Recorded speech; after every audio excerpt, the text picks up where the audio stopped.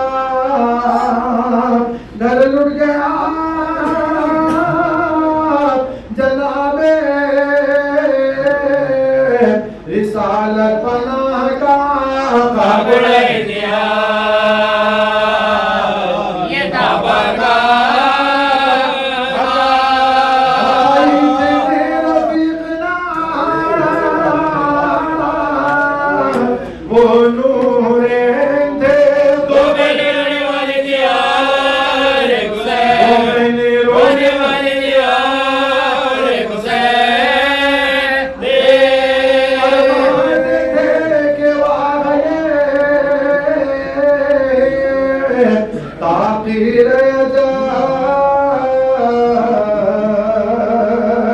اکبر کے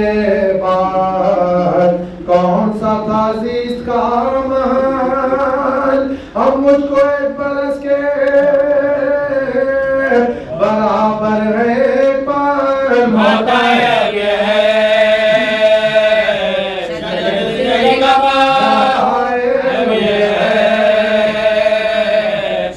زندگی کا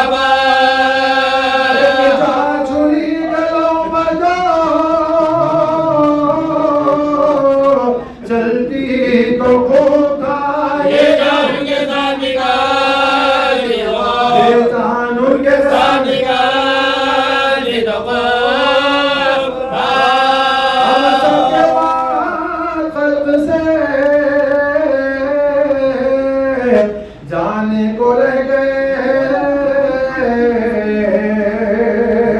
سر پیٹنے کو عشق بہانے کو رہ گئے نوجوان کا داؤ اٹھانے کو رہ گئے نوجوان کا داؤ اٹھانے کو رہ گئے میں آنے کو رہ گئے میں کو رہ گئے قبل جو دم انتقال نہیں کوئی کے گلو تو سوال نہیں کوئی کے گلو تو سوال لے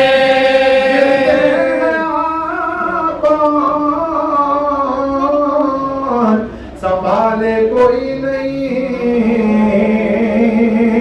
سینے سے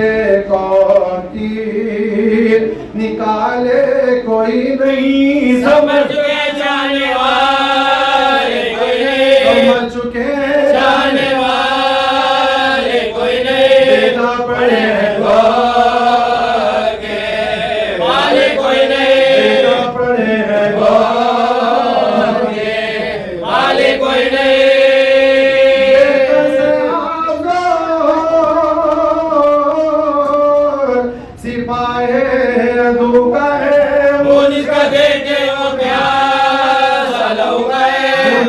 دیکھے وہ پیاسا لوگا ہے جا کے خیمے میں بیووں کو دی خبر ہے میرے ذات کا کٹتا ہے تن سے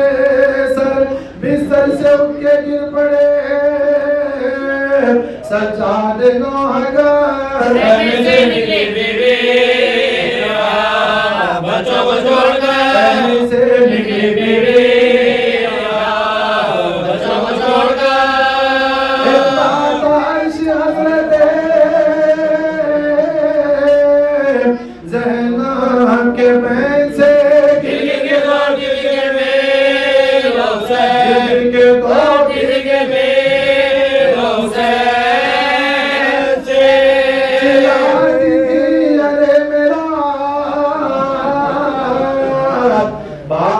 کس طرح لوٹی ہوئی علی کی کمائی ہے کس طرح